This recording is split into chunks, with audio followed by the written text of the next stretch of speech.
Well, hello, my friends. It's 2 o'clock on Friday afternoon. Today is Good Friday. I don't know if you can see her, but I got my little buddy here with me today. Yep. Okay, get down. So how are you doing? Our journey through Lent has come to an end today. This is the day of somber reflection and meditation. This is the day where Scripture tells the story that the life of Christ was ended. A trial that took place sometime late in the night last night then was referred to other courts and then sent back to the court of Pilate.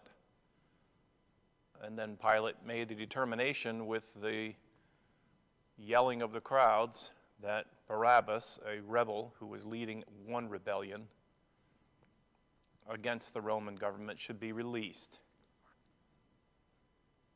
An uncharacteristically compassionate move from a very strategic Roman occupying army who sought to suppress every possible way for the people of Israel, for the people who lived there were many people of different religions living in and around Jerusalem, all under the thumb of the oppressive Roman government.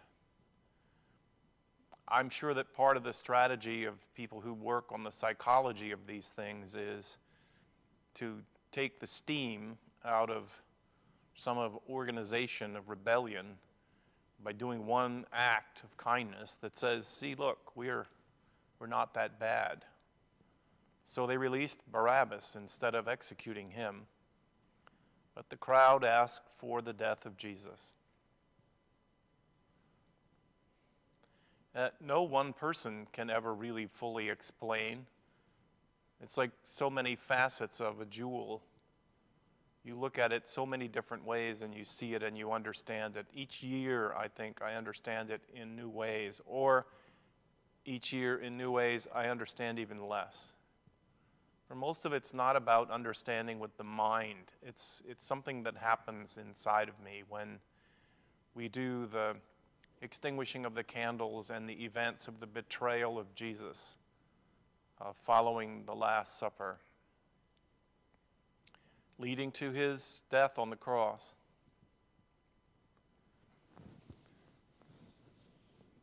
I have usually, in other settings, I have usually participated in a service on this day, Good Friday, that begins at noon and goes until 3, called The 7 Last Words of Christ. And it's a wonderful celebration of preaching. And maybe still, at some point, we'll reinstitute that. Maybe we'll have it here, maybe as a part of a combination of churches in this area. But this year, because the themes I have been working with during Lent, and especially this week of Holy Week, turning, as I've said, we're no longer focusing on us, we're focusing on Jesus. Turn our eyes upon Jesus. Look full in his wonderful face, the hymn writer said. And the things of earth grow strangely dim in the light of his glorious grace.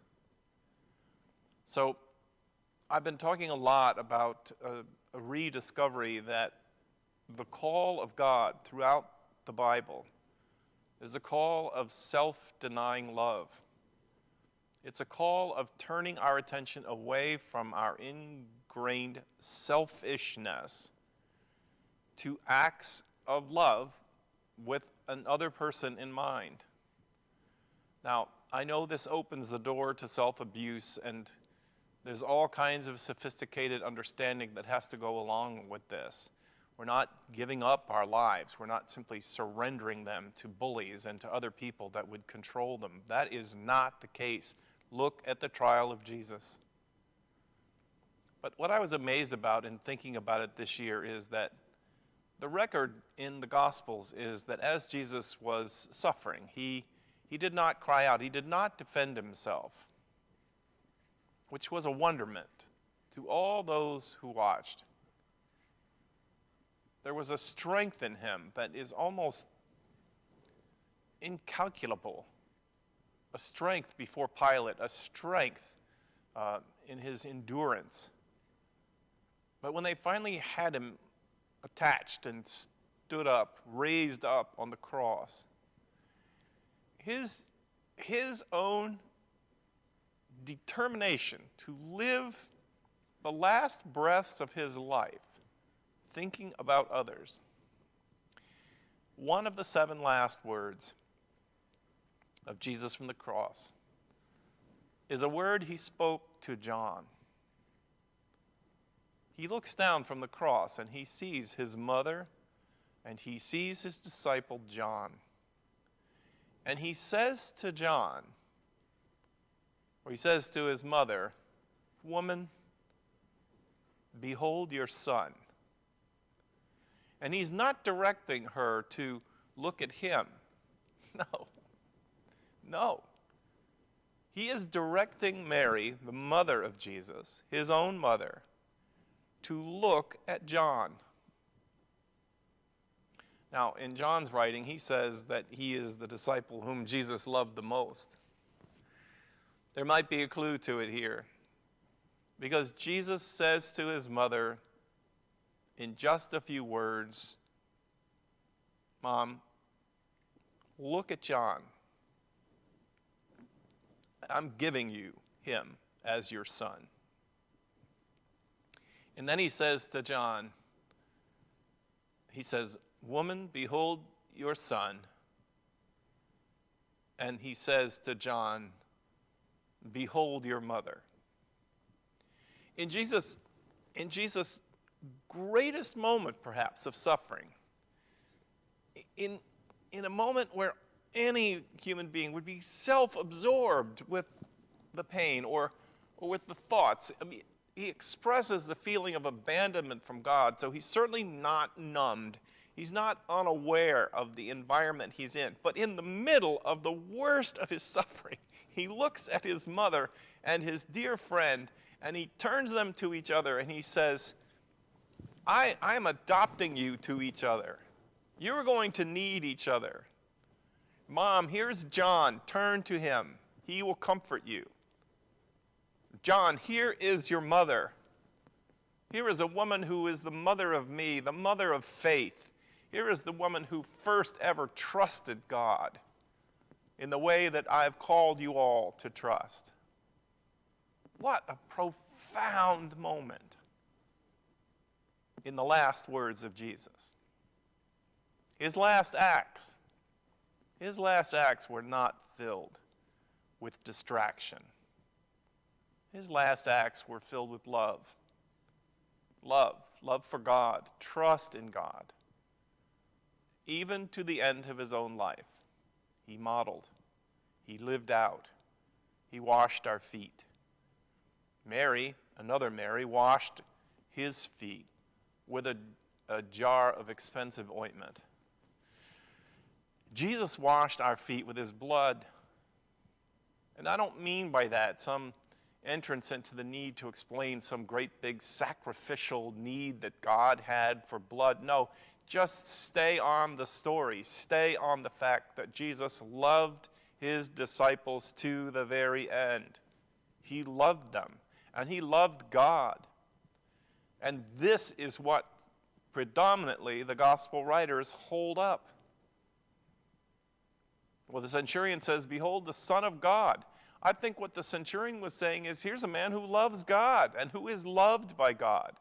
Isn't it a strange picture to see a man suffering under the weight of the world's hatred and brokenness and all the rest of it? To see him as loved by God, a son of God.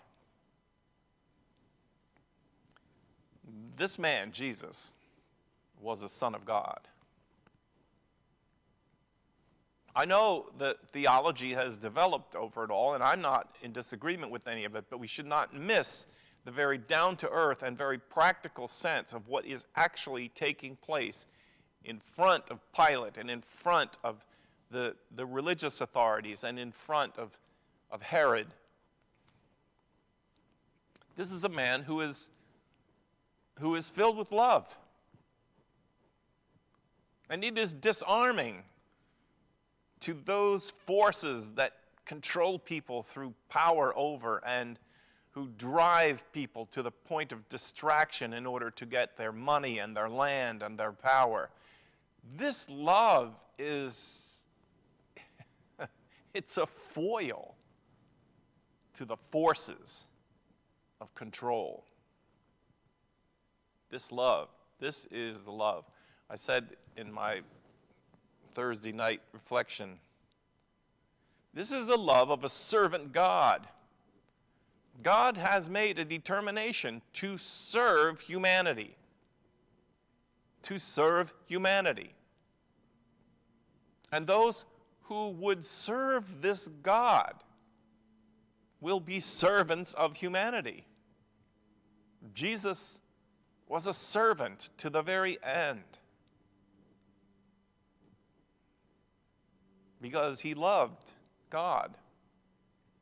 And God's foot-washing approach to the problems of humanity, to the brokenness, to the heartache, to even, yes, the evil.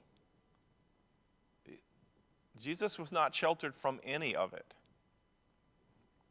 He endured in trust in God, and he endured in love. Woman, behold your son. Son, behold your mother.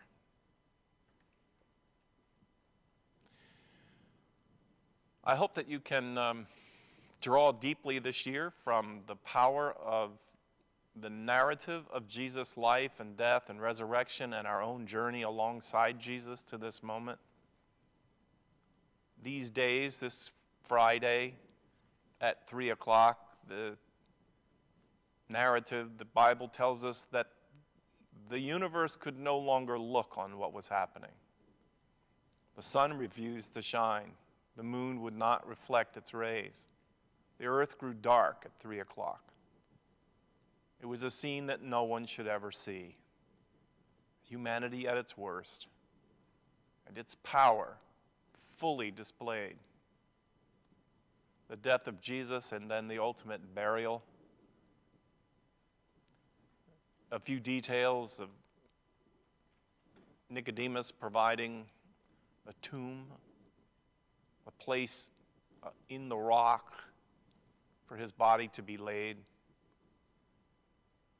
But a solemn night, a night of grieving, and a day of darkness. The day of Passover, which was the day of the brightness of God's deliverance, but also mingled with the death of the firstborn of every child. This was a very, very graphic reenactment of the Passover. The air was filled with the promise of freedom, but the day and the night were filled with grief and the wailing of people who had lost their child, Mary included. So it's a profound day, not to be reduced to one thought or one sermon or one meditation or to one moment of how we are today. I am praying you through this day. I'm praying you through every day that you live. And I ask again that God bless you and keep you, and that God's face shine upon you even on the days where the sun won't shine. May God be kind to you and teach us how to be kind to one another. My friends, I will see you on Easter Sunday morning at 10:30. I'm going to tell you that if you're looking for another reason just besides the fact that it's Easter Sunday, tune in to see the fabulous High Mountain Presbyterian Church Choir. The work that has been done by our musical directors and our singers is astoundingly good. And I know you'll be inspired by it, especially when you know that most of the people are regular members of our church. Some of them have been our visiting singers in our choir, but we own them all. And so I'm just telling you, if you're looking for some of the power and the strength of the good news of the resurrection, tune in on Sunday at 10:30. The choirs from around the world and the anthems, and you're just going to really celebrate what happens here on Easter Sunday. I look forward to seeing you then, my friends, but for right now, God bless you, and I'll talk to you again. I'm not going to do pastors' chats on Monday or Tuesday. I'm going to try to take a little bit of time off, which I usually do in the days right after Easter. And so I'll be back on Wednesday of next week to pick up our regular pattern of pastors' chats, and I'll be very anxious to think and share with how you're doing. God bless you, my friends.